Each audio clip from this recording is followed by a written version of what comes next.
الرحمن الرحيم دمان bulshaweynta Puntland ku nool waan aad buu salaamay halkan uga salaamaya sidoo kale waxaan halkan maanta ku guddoonsiinaynaa hadiyad walaal Ciise Maxamed oo kamid ah macaamiisha shirkadda Somtel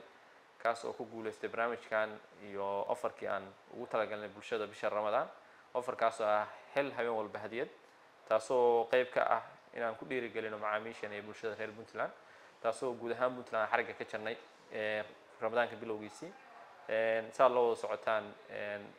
aan dhamaan gobolada Puntland oo ku guddoonsiinayna macaamiisha shirkadda Somtel cidda nasiibku u yeelatay waqtiga nasiibkaas oo helaysid hadiyad boosto saa loo socoteen waxa siinay macaamiil badan oo nasiibkooda u helay barnaamijka habeen walba hel hadiyad wuxuu ka kooban yahay isugu jira dhowr qaybood oo qof walba nasiibkiisa wuxuu ku soo aadaa uu noqonayo halkan waxaa maanta ku soo dhaweynaynaa xafiiska gobolka Nugaal Somtel walaal Ciise oo kamid ahaa macaamiisha shirkadda Somtel runtiina nasiib u yeeshay inuu ku guuleysto telefoon smartphone maanta halkan aan ku guddoonsiinayno marka saaxiib soo dhaw Ciise oo kugu soo dhaweynaya shirkadda Somtel waxaan naga guddoontaa telefoon aan kugu talagalnay oo hadiyadaan ah ku guddoon shirkadda Somtel waa nasiib u yeelatay hadiyadaan adaan iskala telefoonkan aad u maasantiin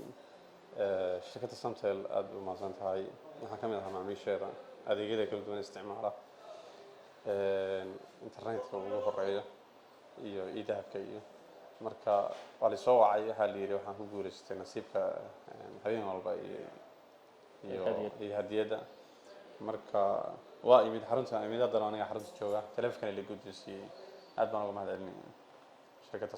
Somtel waa dookhayga waana dookha dadweynaha